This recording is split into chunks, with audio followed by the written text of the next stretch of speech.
皆様おはようございます。さくらブックマークスのひろみです。今日はバレットジャーナル12月のセットアップをしていきます。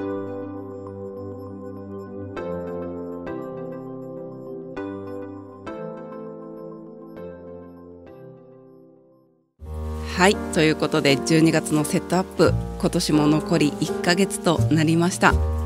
今回はね、動画の後半に来年のことでお知らせもあるので、最後までお楽しみいただけると嬉しいです。初めに言っておくと、そんなにね大したことではないので気楽に聞いてください。で、今回の表紙はね、プレゼントをたくさん書いてみました。皆さん、自分へのご褒美的なもの、今年は購入されますか？私はね、ついついまた最近万年筆のね購入欲求が出てきてしまって、お買い物かごに入れては保留にして悩んでいます。あとね、悩んでるといえばもう一つ、この今書いてる2022のイヤリーのセットアップもね悩んでたんですよね。今まで通りいろいろなコレクションページを手前に持ってくるか、本来のバレットジャーナルの使い方に沿って書きたい時に書くかで、結論ですね、何も書かないセットアップにしましたので、2022セットアップは小窓で紹介していきたいと思います。12月のセットアップとね合わせてお楽しみください。ちなみにこのギフトボックス、勢いでね右の子ちょっと浮いちゃってて気になってます。はい、それでは今回のロイヒトトゥルムの色ですが、デニムにしました。前回のねセージと同じシリーズの色なので、優しい色合いで可愛いです。いつも通りねダイモのラベルライターで名前を貼っていきました。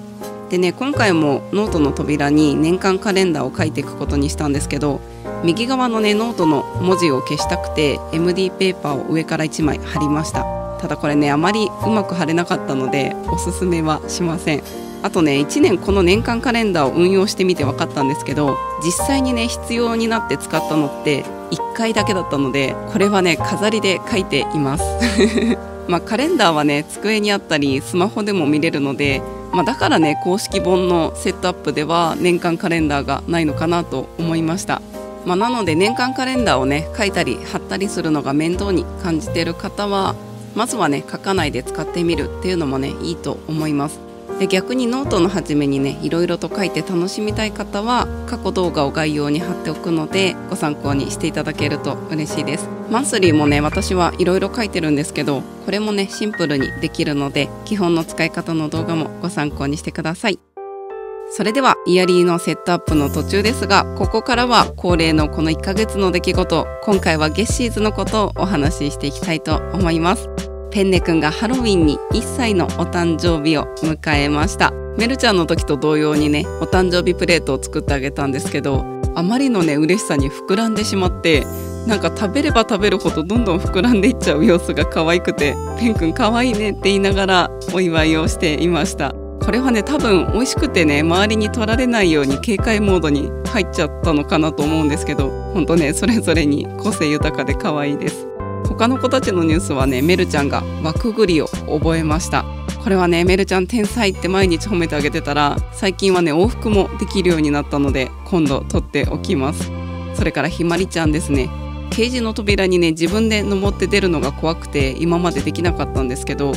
最近ね一人で出てこれるようになってきて、もうそれだけでねひまりちゃんすごいねって褒めてあげてます。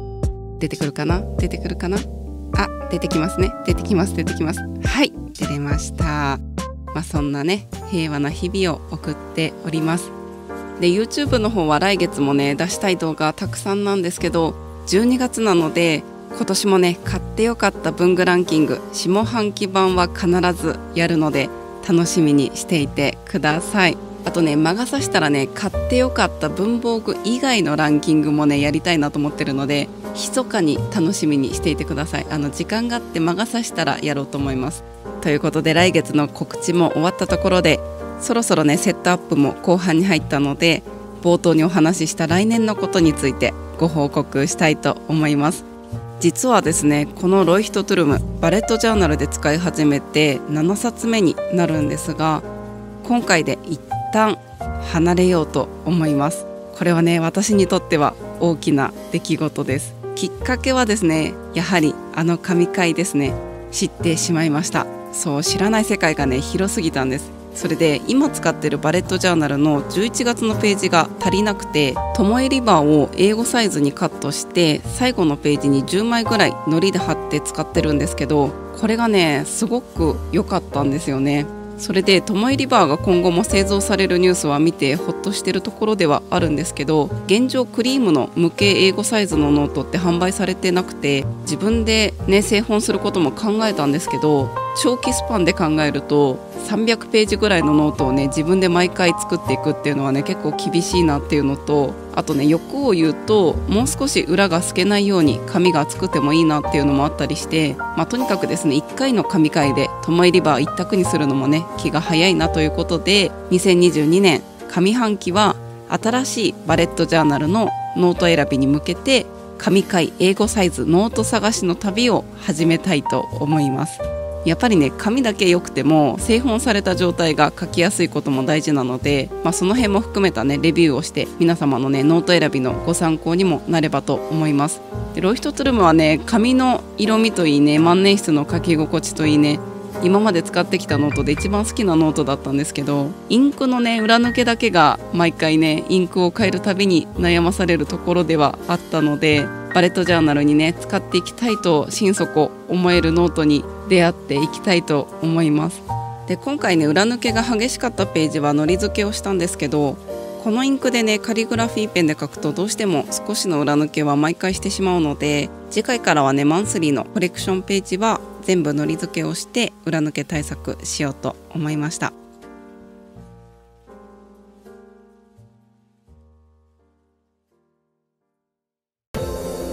2022年バレットジャーナルです。扉に飾りでカレンダーを書きました。目次はそのまま使っていこうと思います。フューチャーログもさらにシンプルに月の境目の線も書かずにしてみました。ここから12月のセットアップです。マンスリーページ、YouTube のページ、睡眠トラッカーも一緒になっています。